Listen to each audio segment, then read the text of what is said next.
Olá, pessoal. Hoje eu vou até mesmo contar uma historieta nova para vocês. A história secreta de A Casa Monstro agora. A Casa Monstro. E sabia que existe uma história em quadrinhos expandindo a história do filme? Tem mais uma história, bem curta, que se passa antes dos acontecimentos do filme, onde o Magrão tenta jogar RPG com Cabeça e os amigos dele. Mas não era a praia do Magrão, até que certo momento do jogo é decidido se o Magrão teria sorte em continuar vivo, pois se ele tirasse número baixo no dado, ele morreria. E então o Magrão decide simplesmente não rolar os dados na vez dele e ir embora, fazendo assim que o jogo de RPG deles nunca acabasse. Porém o Cabeça fica a semana toda implorando pro Magrão rolar os dados e terminar o jogo. Até que o Magrão se cansa e decide jogar os dados pela janela do carro, que cai no terreno da Casa Monstro. Eles tentam pegar o dado, mas ele acaba sendo puxado pela casa. Enquanto o Cabeça fica triste por perder o dado, o Magrão pede para ele se acalmar e que tinha tirado o número 18 no dado. Assim, sobrevivendo no RPG. E talvez isso tenha uma conexão com ele ter sobrevivido no filme também. A história começa com o Magrão quando era criança, brincando com sua pipa na qual ele tanto fala no filme, até que ela cai na casa do Epaminondas, no qual estava levemente mais jovem, mas não tanto. Ao tentar pegar sua pipa, Epaminondas empurra o Magrão para a calçada, fazendo machucar seu joelho e tomando sua pipa, assim fazendo o Magrão chorar. E o quadro corta pro Magrão adulto, tocando em sua banda, com ninguém mais, ninguém menos que o Cabeça. Eles estavam tocando para um hospital infantil. Isso só mostra que o Magrão é um personagem foda. E após eles saírem do hospital, surgem os policiais Lister e Landers, para darem uma multa neles por estacionarem em uma vaga de deficiente. Então, o Cabeça usa como desculpa que a van que eles estavam era da avó dele, que é deficiente. Mas a desculpa não cola, e eles são repreendidos pelos policiais. Assim revelando que o policial Landers era amigo de infância do Cabeça e do Magrão. O Landers aponta a arma como sempre. Até que a abordagem dos policiais é interrompida pelo rádio, alertando que um cachorro é devorado por uma casa. Cena essa que acontece no filme. Ih, caramba! Tá legal. Tá na hora de chamar a polícia. Enfim, enquanto os policiais se distraem por um momento, o Cabeça e o Magrão aproveitam e dão fuga nos policiais. Durante a fuga, os dois discutem sobre o futuro da banda, chegando a quase atropelar uma garotinha durante essa discussão. Garotinha essa que também aparece no filme, bem no comecinho, aquela que tá andando de triciclo que é roubado pelo Epaminondas. E após isso, eles estacionam na garagem do Cabeça e se despedem por lá, pois o Cabeça vai trabalhar na pizzaria, e quando eu digo trabalhar é ficar jogando no fliperama, e o Magrão vai se encontrar com sua namorada, a Zi. Até que então aparece a avó do Cabeça, essa senhorinha aí. E nesse final do capítulo, o Cabeça e o Magrão discutem e ficam de mal um com o outro. Após isso, vamos pro próximo capítulo, onde é a história que já conhecemos do filme, o Magrão contando a sua história da pipa pra Zi. É mesmo? Quando eu tinha 10 anos, eu tinha uma pipa. Ah, que pipa maneira. Eu botava ela bem no alto, mal dava pra ver. Um dia, a pipa caiu. Eu segui a linha, ela foi cair justamente do outro lado da rua. Ali no gramadinho do Epaminondas. Ele pegou sua pipa. O maluco pegava tudo que caía lá. Mas não é isso. A questão é que eu vi ele falando com a casa e beijando a casa. Além disso, todo mundo sabe o que ele fez com a esposa. Ué, como assim? O que ele fez com ela? Ele jantou a mulher! Eu vou te jantar também! E após isso, eles discutem, fazendo o Magrão descontar a raiva no terreno do Epaminondas. O que tá olhando aí? Hein?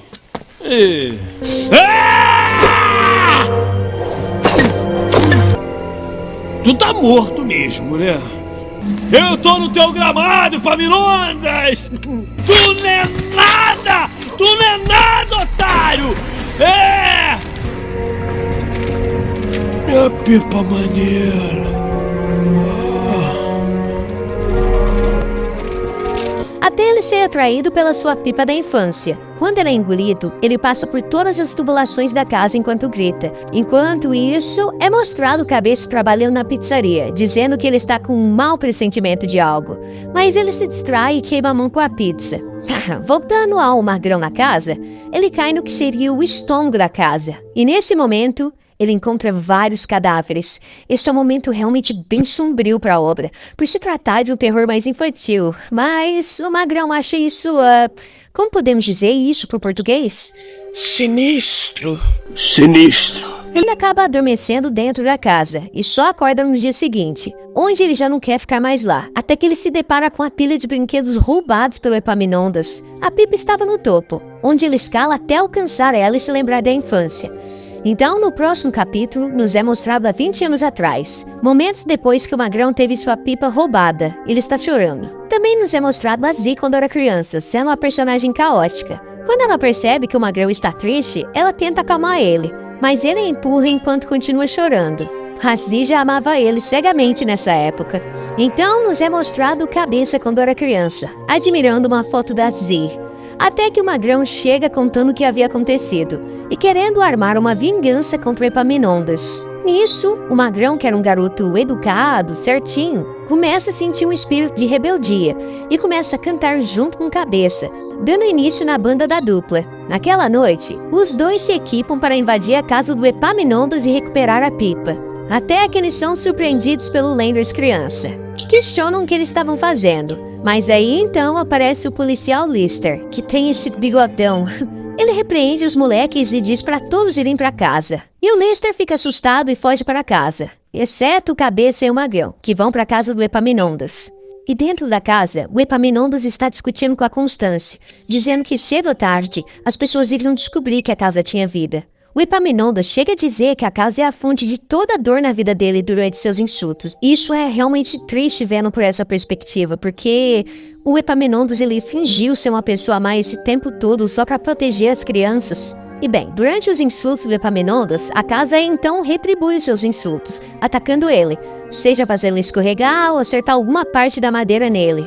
E naquele momento, o Epaminondas se cansa e diz que vai sair da casa e não ia voltar, mas ele é trancado pela casa, que começava a fazer sons de choro. Nesse momento, o Epaminondas se acalma e começa a pedir desculpas para Constância, dizendo que sente falta dela viva e que às vezes consegue ver o rosto dela nas chamas da sua lareira. Até que então, ele beija a estrutura da casa. Nisso, Cabeça e o magrão observavam tudo e cochichavam, até que eles são descobertos e perseguidos pelo Epaminondas. Assim então, voltamos para a época presente do filme, onde o magrão estava tentando fugir da casa, mas de repente a casa começa a se mexer e o derruba na cratera. Esse é aquele momento do filme que a casa começa a perseguir o trio principal. O magrão se recompõe e sai da cratera, com sua pipa nas costas. Então acontece aquela cena final que tem no filme. E foi assim que eu matei o dragão místico. Ah, é? Radical. Chega aí, gata, vamos sair. Ah, opa! Muita calma nessa hora, magrão. A fila andou, colega. O Cabeça é diferente. Ele me respeita. E tem tempo pra mim. Então vai fundo. Magrão! E qual o desfecho disso? A Zee deixa o Cabeça de lado, pois só queria a atenção do magrão. O Cabeça fica triste, pois para ele não lhe restou nada.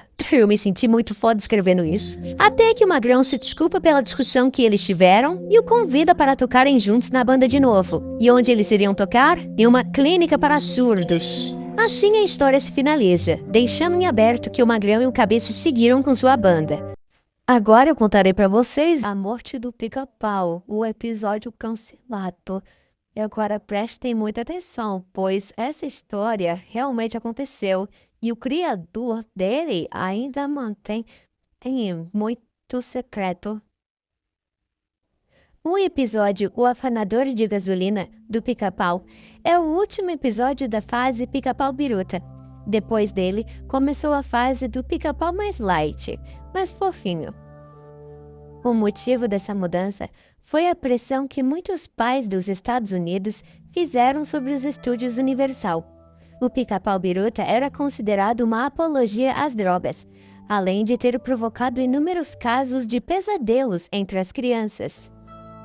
Mas o criador do personagem não concordou prontamente com a mudança. Como naquela época, início dos anos 40, o Pica-Pau ainda estava longe do sucesso que conseguiria posteriormente, seu criador disse que preferia cancelar o personagem a vê-lo se transformar em algo completamente diferente do planejado. O autor conhecia as artimanhas dos estúdios e sabia que a única maneira de realmente pôr um ponto final no assunto seria matar o personagem. Escreveu o roteiro, reuniu um pequeno grupo de animadores de sua confiança e gravou a história. E era exatamente o afanador de gasolina, mas em uma versão um pouco diferente da que conhecemos. Alguns dias antes da exibição desse episódio, a Universal ofereceu a ele uma compensação financeira bastante vantajosa, que finalmente fez o criador aceitar e continuar com o personagem. O episódio da morte do Pica-Pau teve que ser então reformulado às pressas. 95 dele pôde ser aproveitado, tendo sido modificado apenas o final. Para ser mais exato, também foi acrescentada uma fala no começo do episódio, quando o Pica-Pau diz: "Eu sou um mal necessário", que na dublagem ficou "Eu sou um diabo necessário". Isso mostra claramente o ponto de vista do seu criador sobre as mudanças que viriam. Eram um mal necessário. A fita do episódio original, no qual o personagem morre de verdade, era fácil de ser achada entre os inúmeros arquivos da empresa. Isso mudou no final da década de 50, quando a popularidade do Pica-Pau aumentou incrivelmente. O criador resolveu então escondê-la, por saber como ela poderia ser frustrante para os fãs.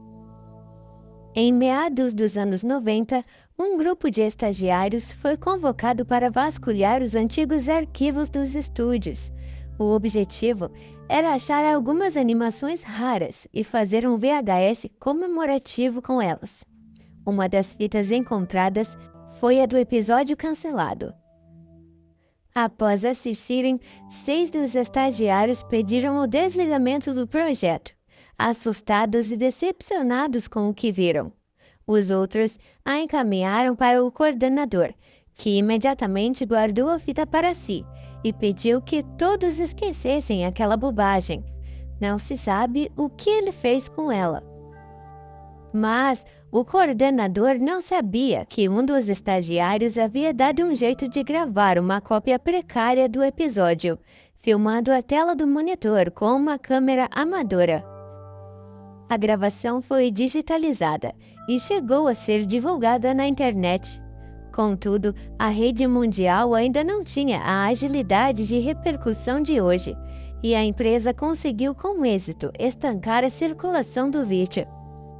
Voltando aos roteiros. Curiosamente, na versão editada, que foi ao ar, o Pica-Pau de fato morre após uma grande explosão, virando um anjo. No entanto, isso é mostrado de uma forma leve, que, somada ao estilo do personagem, em nenhum momento despertou no público a impressão de que ele pudesse de fato ter morrido, chegado ao fim. Na versão cancelada, a sequência é diferente. Após a explosão, a câmera mostra o Pica-Pau e o policial em cima de uma pequena nuvem, um ao lado do outro, ajoelhados, olhando para a terra embaixo, chorando. Não tem asas nem auréolas. São desenhados em cores de leve transparência, que indicam serem 2 espíritos. O cenário é todo em cores acinzentadas, como se tivesse prestes a cair um temporal. A trilha de fundo é profundamente triste, depressiva. É colocada em baixo volume. A intenção é dar total ênfase ao choro deles. A câmera corta para um close do rosto do policial.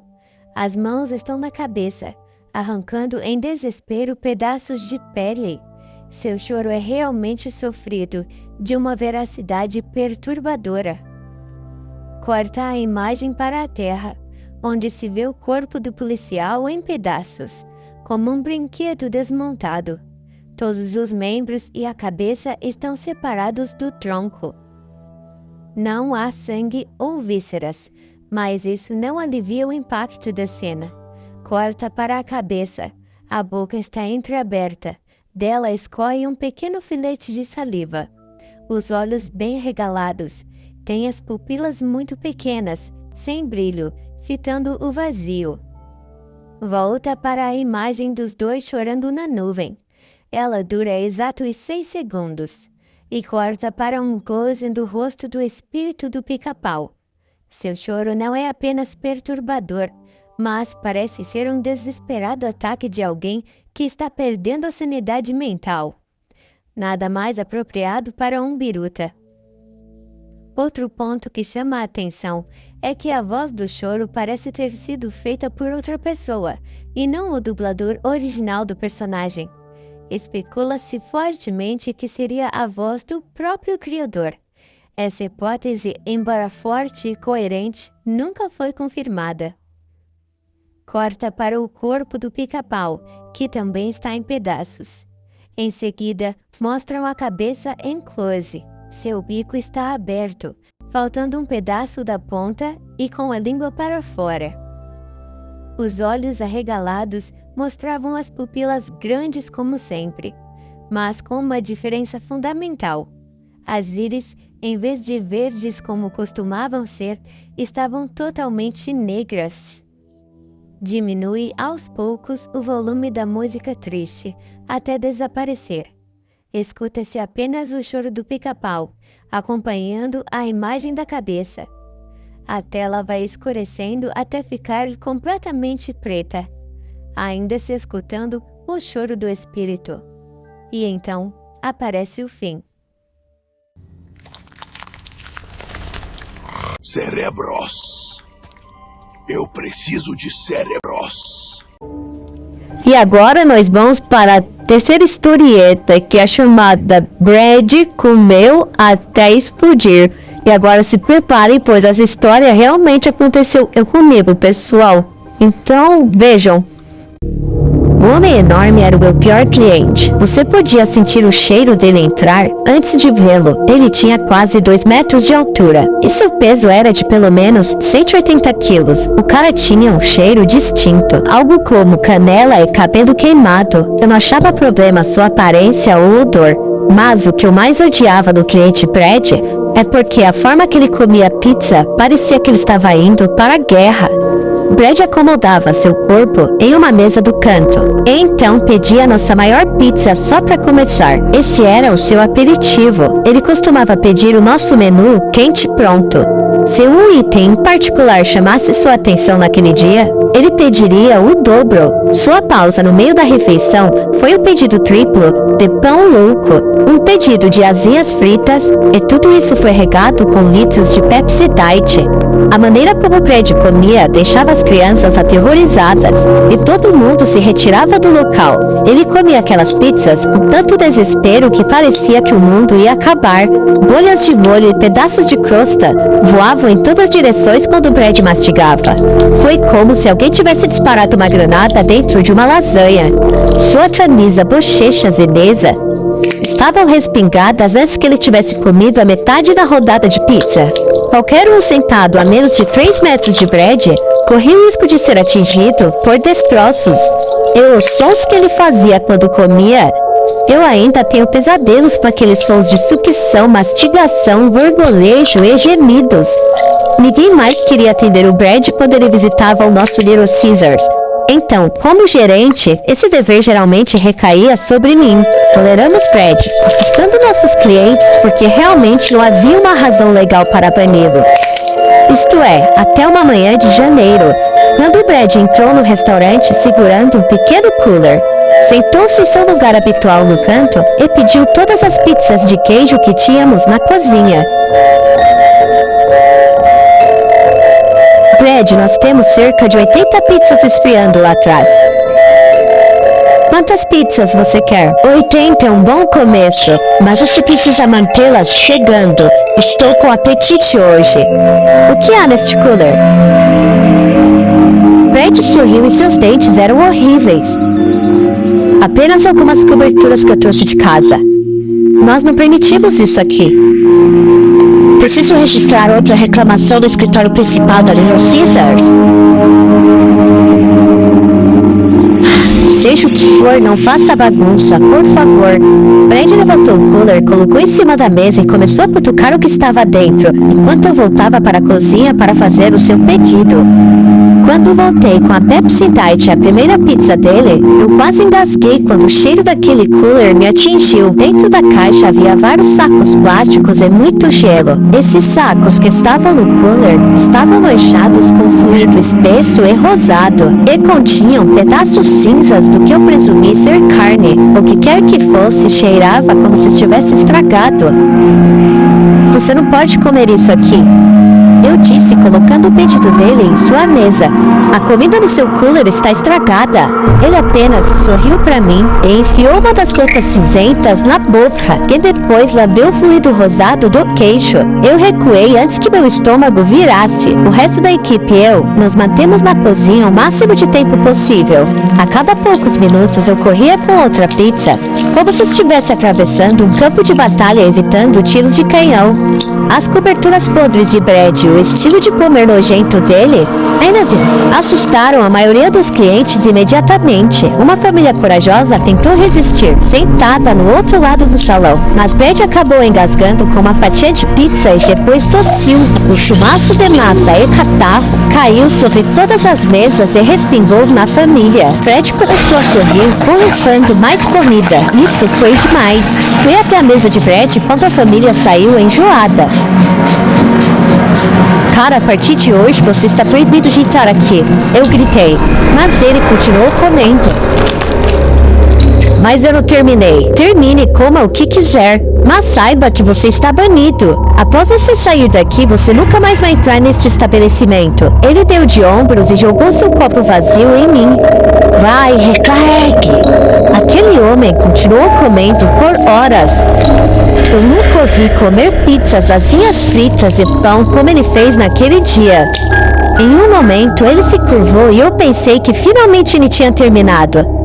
Mas então ele acenou para mim com aquela mão inchada dele. Eu não acreditava que ele poderia comer mais. Até os botões saltaram de sua camisa. Sua barriga derramou sobre suas pernas. Quero apreciar algumas das minhas coberturas quentes, disse ele acenando para mim com um dos saquinhos nojentos. Jogue isso no micro-ondas para mim. Eu não vou esquentar isso aí. Se você fizer isso, eu prometo sair daqui em breve. Eu puxei minha camisa sobre o meu nariz para tentar me defender do cheiro e cuidadosamente peguei um saquinho com guardanapo. Corri de volta para a cozinha, despejei a gosma pegajosa em uma tigela e coloquei no micro-ondas. O odor era insuportável e eu sabia que precisaríamos arejar a cozinha por dias para nos livrarmos daquele cheiro horrível. Imediatamente me arrependi de ter esquentado aquilo. Talvez fosse a hora de chamar a polícia e expulsá-lo. Mas eu ouvi gritar no salão: empilhe mais pizzas, eu quero uma recarga. Já que eu estava olhando o micro-ondas, minha assistente de gerente, Bianca, foi quem levou a próxima torre de pizzas e mais uma Pepsi. O micro-ondas apitou e eu extraí aquele conteúdo imundo. Quando o vapor clareou, eu quase deixei a tigela cair. Não porque estava quente, porque fora do saquinho, eu finalmente consegui dar uma olhada com mais clareza naquelas coberturas estranhas que o Brad me forçou a esquentar. A maioria eram pedaços irreconhecíveis de marrom rosado, mas o objeto era inconfundível. Inegavelmente era metade inferior de uma orelha humana. Coloquei a tigela no balcão e fiquei em choque. Antes que eu pudesse decidir como reagir, houve um grito no salão. Cheguei à porta da cozinha assim que Bianca entrou correndo, segurando seu braço. No começo eu pensei que ela tinha espalhado o molho de pizza por toda a mão. Então percebi que todos os dedos de sua mão esquerda, exceto o indicador e o polegar, haviam desaparecido. Sim, foi ele. Mas ele me mordeu. Eu tentei colocar a pizza no chão pra ele, e aquele monstro fez isso. Ouvi o som de mesas caindo e um estrondo alto. Nenhuma parte de mim queria ir olhar, mas eu era o gerente. A equipe do Little Caesar estava contando comigo. Enrole a mão da Bianca em uma toalha e mantenha a pressão sobre ela. Eu instruí uma das cozinheiras. Você liga pra polícia. E disse a outra: nós precisamos de uma ambulância e da polícia. Respirei fundo e saí para o salão salão para encontrar Brad no chão. Ele caiu de sua cadeira e derrubou tudo que estava em sua mesa. Em todo o salão, ele tinha metade de uma pizza na boca. Suas bochechas estavam tremendo enquanto ele mastigava, e ele estava rastejando em direção a uma pilha com outras fatias. O que você fez? Eu sussurrei. O que há de errado com você? Brad cuspiu a pizza e deu risada. Ela não deveria ter chegado tão perto da minha comida. Você não mexe com a comida de um homem. Minha comida. Onde estão as coberturas? Quem eram eles? Eu disse. Amigos e família. Eu os guardei por um tempo para um dia especial. O estômago faminto de Brad rastejou sobre os cotovelos, arrastando sua barriga distendida pelos ladrilhos. Ele chegou a uma pilha próxima de pizza e começou a devorá-la. Todo o seu corpo parecia inchado, como um carrapato bêbado de sangue. A polícia está a caminho, Brad. Ele nem ligou e começou a comer mais rápido. Eu não podia acreditar no que eu estava vendo. O homem enfiou comida em sua mandíbula, engolindo sem mastigar. Eu não pude deixar de olhar. Depois que toda a pizza acabou, Brad deitou de bruços lambendo os dedos.